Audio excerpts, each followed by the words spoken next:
Boa noite. Tudo bem? Que bom que vocês estão aqui. Muito obrigada. Eu falo a mesma coisa. Eu estou feliz de vir aqui. Hoje nós vamos falar sobre, a capítulo já disse, né? Que é, eu coloquei essa cadeia debaixo do alqueire. E dentro deste capítulo nós vamos falar sobre a frase do Evangelho segundo o Espiritismo. Nessa tradução que eu peguei, está dizendo lá: não são os que gozam de saúde que precisam de médico. E nós costumamos falar o contrário, né? Os sãos não precisam de médico, resumindo. Realmente, a gente até faz check-up, não faz? De vez em quando. A gente vai no dentista para fazer uma limpezinha, ver como é que está a situação, antes que doa. A gente vai ao médico para fazer uns examezinhos, ver como é que está o organismo, antes de ter algum problema. Mas normalmente, quando nós estamos nos sentindo muito bem, nós temos convicção de que estamos bem de saúde, nós não nos preocupamos com o médico, a não ser para uma preservação.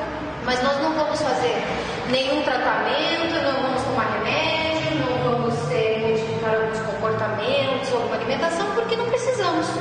Médico costuma ser procurado pelos doentes, e os médicos estão disponíveis para os doentes, ainda no nosso atual estágio evolutivo. No futuro, se Deus permitir, eles serão mais preventivos do que curativos.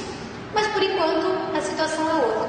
E Jesus, naquela época, há 2000 e tantos anos, tinha noção disso, porque lá também existiam médicos, embora não com a nossa tecnologia, com a nossa ciência, com o nosso conhecimento, existiam médicos. E aí, num determinado momento, ele está em casa de Mateus, e aí os fariseus, que era aquele povo da época que estava muito interessado em tirar Jesus daquele roteiro de alertar, de trazer consciência às pessoas, os fariseus viram que na casa de Mateus, que era o discípulo de Jesus, eles começaram a receber pessoas que eles chamavam de má vida. Eles recebiam quem? Muitos publicanos e muitas pessoas assim, que os fariseus não aceitavam como sendo pessoas de relacionamento. Eram aqueles que para eles esse termo má vida resumia tudo, não servia para andar junto com eles. Mas Jesus os recebia. E é claro que eles ficaram lá de tititi fazendo uma fofoquinha e disseram aos discípulos assim: como é que o vosso mestre come com publicanos e pessoas de má vida? Só que Jesus escutou, e aí ele responde exatamente o título do trecho do Evangelho segundo o Espiritismo que nós estamos falando hoje, que é que não são aqueles que são saudáveis, que têm saúde, que precisam de médico. Bom, só que o nosso tema, especificamente, vai abordar não só o que Jesus fazia. Afinal de contas, nós podemos conversar a respeito da situação de que quem precisa ouvir o Evangelho, quem precisa ouvir falar de Deus, quem precisa ouvir falar de esperança, quem precisa ouvir falar de amor, quem precisa ouvir falar de virtude, são todas as pessoas que não conhecem isso, que necessitam desse amparo, desse apoio, dessa ajuda, dessa bênção. Então nós que somos cristãos, nós que temos conhecimento espírita, temos que nos manifestar no mundo de forma que a nossa palavra, os nossos pensamentos, os nossos gestos, as nossas atitudes, tudo em nós seja para levar ao próximo aquilo que ele necessita. E muitas vezes ele reage negativamente, rejeitando. Nós não vamos obrigar que ninguém acredite no que acreditemos, mas a nossa obrigação é disponibilizar, como diz o título do capítulo, que não se coloca a candeia debaixo do alqueire. Nós temos obrigação de colocar a nossa luz, entenda-se luz aqui o conhecimento cristão que nós temos, conhecimento espírita que nós temos, acima, para que todos observem aquele que é atraído pela luz, vem e nos busca para que nós possamos ajudá-lo. Mas dentro destes dois itens que eu falo hoje, que é o item 11 e 12 do capítulo 24, ele aborda um outro aspecto, mais do que isso que o título mencionou e que eu trouxe agora. Ele fala sobre a mediunidade. Não sei se vocês já pensaram nisso, ou já ouviram alguém mencionar que estranho que é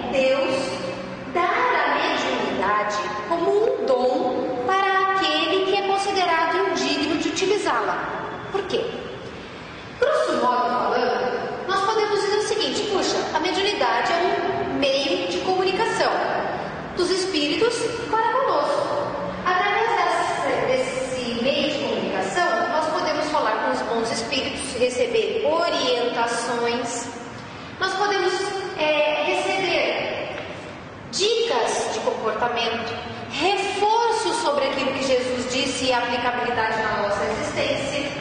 E também podemos saber como é que está sendo a vida deles do outro lado.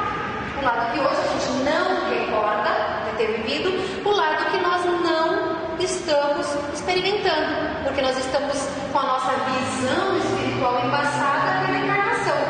Então a gente não recorda o que está acontecendo do outro lado, o que acontece do outro lado. Nós só tomamos conhecimento disso quando alguém vem do outro lado e nos conta. Aliás, cabe dizer que o livro O Céu e o Inferno, que é a quarta obra da codificação espírita, na sua segunda parte, tem capítulos falando exatamente sobre isso. Vários casos de vários tipos de situação espiritual pós-morte, né? É espiritual e é após a morte, de espíritos que são suicidas, criminosos, espíritos felizes, espíritos arrependidos, que viveram grandes expiações e assim por diante. Então, se eles não tivessem vindo nos contar como é que era, nós não saberíamos. Nós não teríamos essa noção do que acontece com uma pessoa que é um criminoso arrependido do outro lado, que tipo de sensações, que tipo de experiências ele vive. O que acontece com os suicidas? É um tipo só de experiência lá do outro lado, ou dependendo do que motiva a morte, existe um tipo de experiência do outro lado? O que acontece, por que certos espíritos sofreram tanto durante a vida e do outro lado, como eles estão, eles que passaram bem pelas suas expiações, é assim por diante. E aí, esse questionamento dizendo, puxa, eu acho que, sei lá, é meio estranho que uma pessoa má, uma pessoa egoísta, que acabou de falar sobre egoísmo, uma pessoa egoísta que vai vender o seu dom, a sua mediunidade, para enriquecer, ou para sobreviver, ou fazer o que quiser com aquilo, mas por interesse pessoal, por interesse particular, egoístico. Por que uma pessoa dessa recebe mediunidade e eu que não tenho? E é fulano que é tão bom e não tem? Tem gente que se questiona isso. Talvez nós aqui tenhamos nos questionado isso.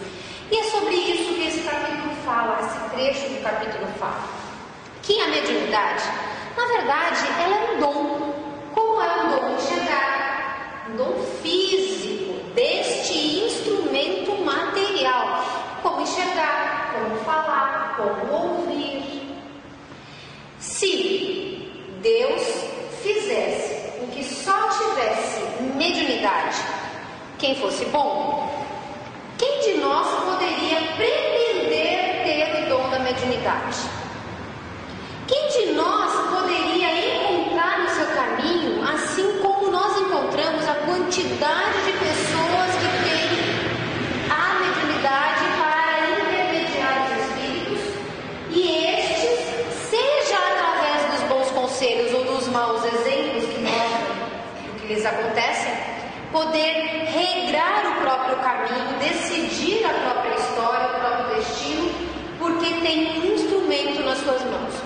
Vamos falar diferente. Se a mediunidade é um dom e é um dom físico, se Deus fosse dar só para quem merece, imagine se Deus fosse dar o dom de falar só para quem merece. Certamente eu estaria fazendo palestra aqui para vocês. Como é que chama? A linguagem dos sinais tem um nome, né? Como é que é? Esqueci. Libra, isso. Então eu estaria fazendo aqui via essa linguagem da Libra, que é a linguagem dos sinais. Pois é, por quê? Porque nem sempre eu sou digna de ter o dom da voz e falar. Por quê? Porque às vezes eu posso xingar uma pessoa, eu posso falar mal de uma pessoa, usar da maledicência, eu posso criticar, prejudicar com o dom de falar de muitos modos. Da mesma forma, quem é que receberia a vista? Se nós, usando o dom da visão, podemos olhar e fiscalizar a vida alheia, nós podemos gostar de visualizar o que é mal, estimular os nossos instintos através dos nossos olhos. Da mesma forma, nós podemos usar os nossos ouvidos negativamente.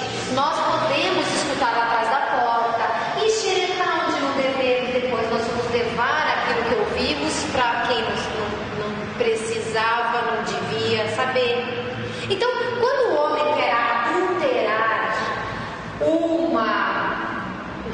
das suas virtudes, ou, melhor dizendo, adulterar um dos seus dons, o homem é perfeitamente capaz de fazê-lo em qualquer área. E ele não faz diferente na mediunidade.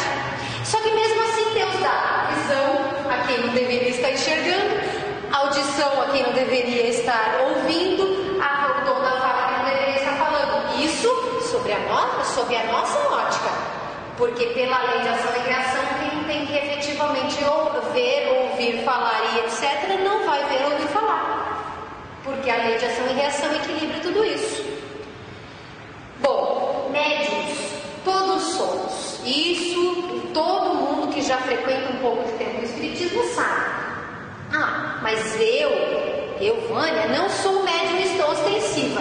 Nunca vi o Espírito se materializar na minha frente. Tive momentos de mediunidade, isso eu tive. Mas não posso dizer que no meu cotidiano eu vejo algum Espírito, não. Nunca ouvi um Espírito ficar na minha orelha dizendo: Vânia, faça isso, faça aquilo, não faça isso, não faça aquilo. Porque eu não escuto Espíritos. E também não consigo me comunicar com eles de modo nenhum dentro dos N tipos de mediunidade que existem. Mas eles falam comigo através de intuição, através de uma sintonia que eu não percebo conscientemente. Essa é a mediunidade comum que quase todos nós temos. Alguns têm mediunidade ostensiva, e dentre esses que é a mediunidade ostensiva, ver, ouvir, falar, sentir, que é a psicofonia, dentre esses existem os bons e os maus.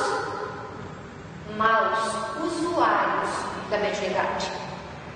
O que acontece é que, imagina, nós chegarmos com uma pessoa e dizermos para ela assim: a vida não termina, e ela acredita que termina. Se você for bom, você vai colher o que você plantou aqui do outro lado. Se você plantou coisa boa, vai colher coisa boa. Se não plantou coisa boa, não vai colher coisa boa. Aí a pessoa não acredita. Como é que a gente vai provar para ela que existe isso? Se ela for médium, Deus está chegando para ela dizendo assim: bom, meu filho, é o seguinte, você está vendo, você está ouvindo, você está sentindo, você está percebendo que existe algo além daquilo que você entende como matéria. E aí, o que você vai fazer com isso? Então, quando Deus nos dá a mediunidade, Ele nos dá não só um método de educação, porque nós aprendemos através dela, não só as companhias com as quais nós nos afinizamos, e através dessas companhias a gente percebe mais ou menos como nós estamos caminhando na encarnação, mas Ele também nos dá aquela deixa que diz assim: não venha reclamar que você não sabia, porque eu não mandei recado para você. Você soube porque você viveu, você soube porque você experimentou. O mais interessante de tudo é que a mediunidade ela não está dentro do espiritismo. Ela não vive só no meio espírita ou no meio umbandista, por exemplo, que são meios onde a mediunidade é trabalhada de uma forma muito normal, muito tranquila. Nós hoje mesmo estamos conversando com uma amiga minha que é evangélica, e ela, dentro da sua igreja, trabalha com o que nós chamamos de desobsessão.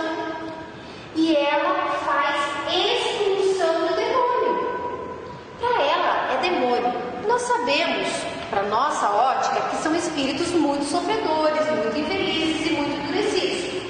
Mas, mesmo que ela entenda que é demônio, não faz diferença. É alguém manifestando através da mediunidade a existência de um ser incorpóreo e material aos nossos sentidos da encarnação, que está dizendo para eles: se você não se comporta, eu ando com você. Pode mandar embora os demônios, os espíritos imperfeitos, os infelizes, o quanto quiser. Nós, espíritos, podemos fazer doutrinação, desobsessão, podemos fazer vibração, passe, água fluidificada, qualquer coisa. Se nós não mudarmos de comportamento, não adianta. Estaremos acompanhados com eles. Mas daí nós conversamos bonitinho e conseguimos fazer com que um deles desista de andar conosco. No caso da minha amiga,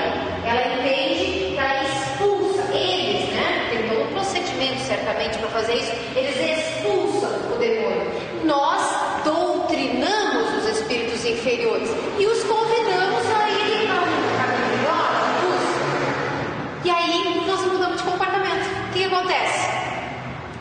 Ou ele volta, porque não mudou, estava querendo mudar porque foi convencido pela razão, ou pelo sofrimento que ele mesmo experimenta, ou ele muda, vai embora, viver sua vida, evoluir, e a gente continua com a anteninha aqui emitindo.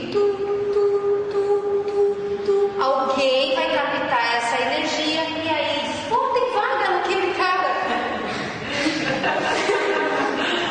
Gente, cuidado aí quando tem vaga, porque se tá ruim, pode piorar com o outro.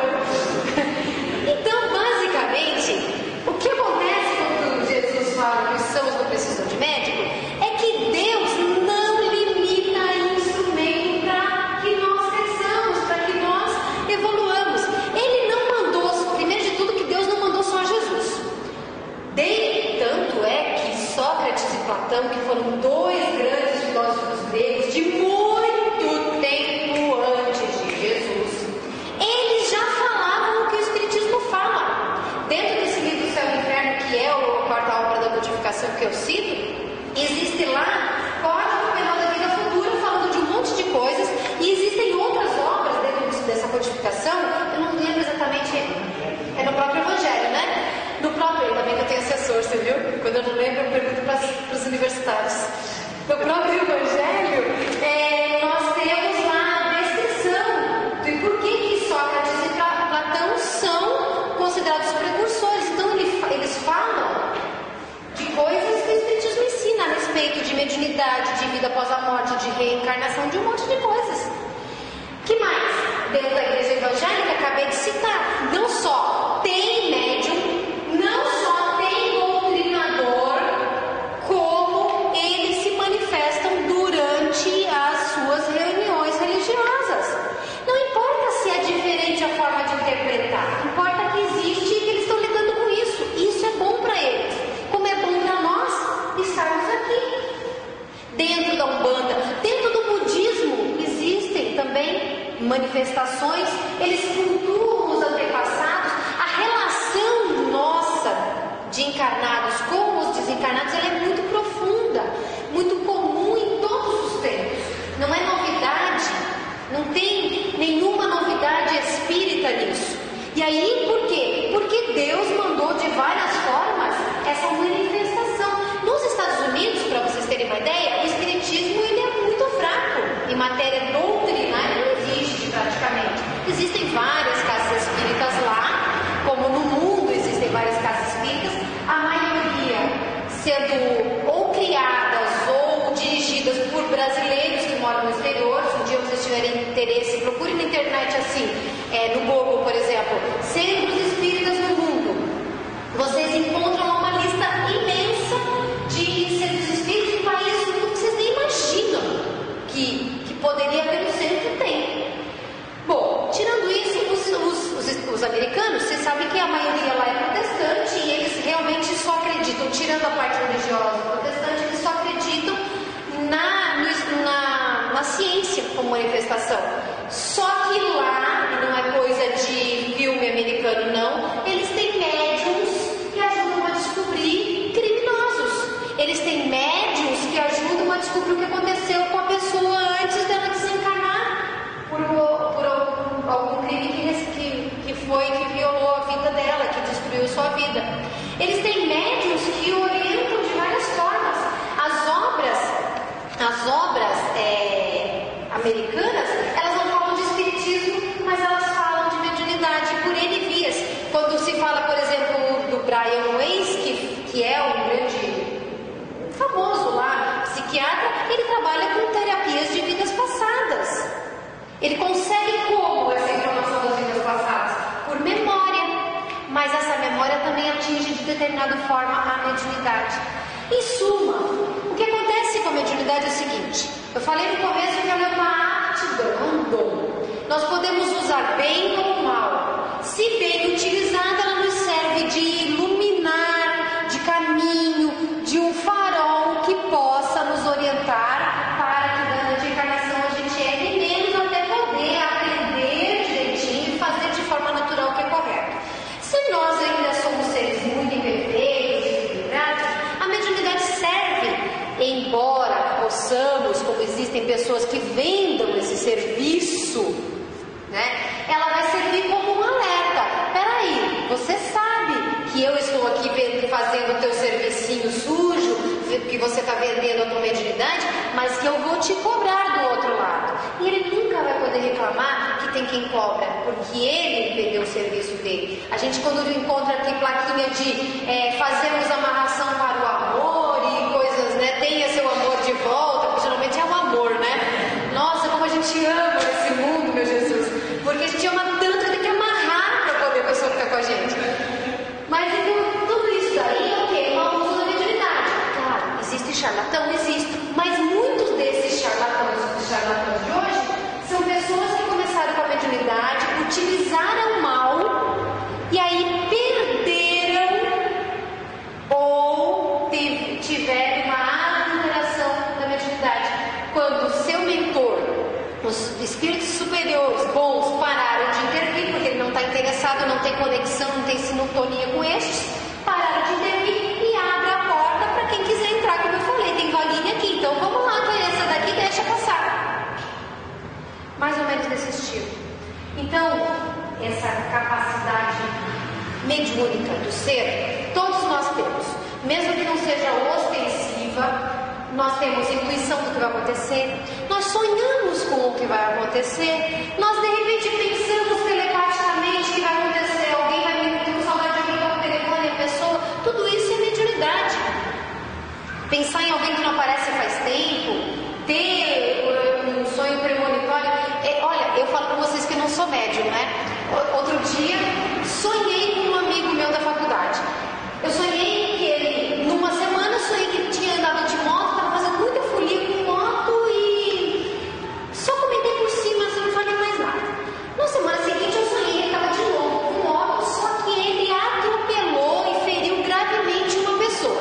Chego para ele de manhã, uma sexta-feira, e digo: fulano, sonhei com você, hein? E ele fala: você sonhou? Eu sonhei que você estava andando de moto aprontando e que você machucou seriamente uma pessoa. Ele falou: você não vai acreditar. Ele não tem moto. Fazia um mês que ele estava saindo e pedia moto para o irmão emprestado. Ele ia pedir a moto naquele dia para sair de moto. Eu não sabia que o irmão tinha moto. Eu não sabia que ele ia pedir a moto emprestada.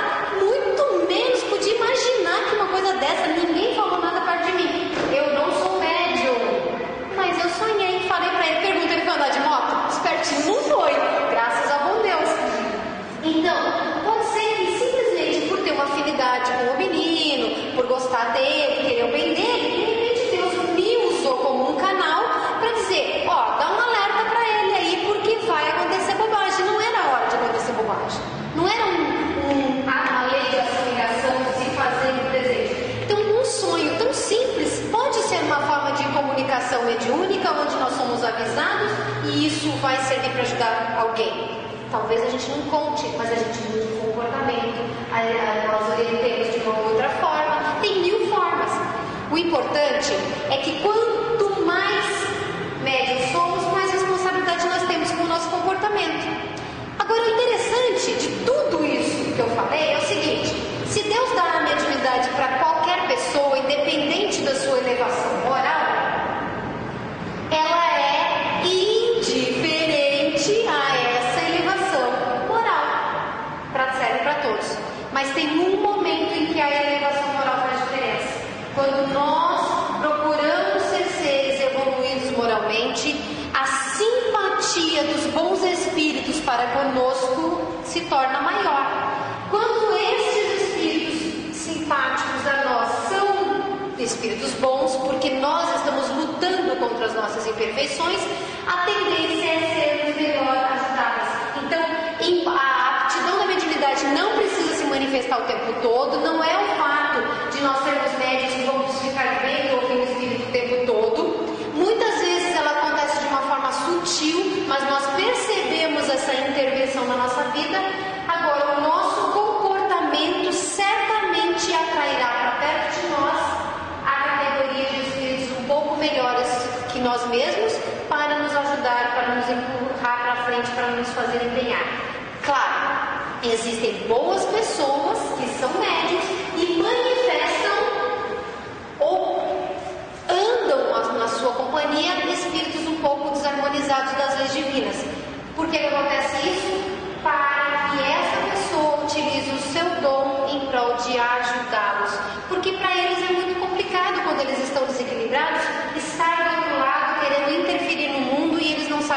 acontecendo e de repente, através desse canal mediúnico, eles conseguem ter um pouco mais de receptividade em relação à vida e à morte, entender melhor o que está acontecendo, e o nosso comportamento nesse sentido vai ajudá-los bastante. Por isso que na Casa Espírita a gente faz trabalhos mediúnicos. É importante fazer trabalho mediúnico para que nós possamos, os dois lados, cooperarem mutuamente, eles nos ajudando e orientando e também sendo ajudados e orientados por nós, porque por menor que seja a nossa luz, voltando ao tema do capítulo, que é não colocar a candeia debaixo do alqueire, todos nós temos um pouquinho de luz e é nossa obrigação colocá-la em lugar que ela possa iluminar o ambiente onde estamos, porque dessa forma a gente acaba iluminando também a pessoa que está próxima da gente e que está receptiva a essa luz. Ficou muito confuso porque Jesus falou sobre os seus precisarem de médico, os seus não precisarem de médico, porque na verdade a mediunidade é quase como um medicamento para dizer para o doente encarnado: você está recebendo o sinal, a luz, o caminho, o motivo, o instrumento ou o remédio que mostra para você que essa vida não é única. Portanto, vive com cuidado, vive com critério, vive com responsabilidade, para que você não chegue do outro lado usufruindo daquilo que plantou negativamente, que foi uma construção ruim pelos seus comportamentos. Então, não só Jesus está com os que sofrem, os cegos da alma, os sofridos, os desesperançados, mas também Deus instrumentaliza cada um de nós a seu modo, para que não perca de vista que Ele existe e que existe um objetivo maior para existir. Ok? Muito obrigada pela atenção, que Deus abençoe, acompanhe, leve todo mundo para os lados de vocês assim, com muita luz, com muita energia, com muita alegria, com muita saúde, e que vocês, assim como todo mundo deve fazer, procurem perceber que sintonias ele está emitindo, porque é essa sintonia que diz com quem nós estamos andando. Por aí se diz assim: dize-me com quem andas, que eu te direi quem és. No meio espírito a gente fala: dize-me quem és e eu te direi com quem andas. É isso que a gente tem que pensar hoje, tá bem? Obrigada, Deus abençoe e que seja.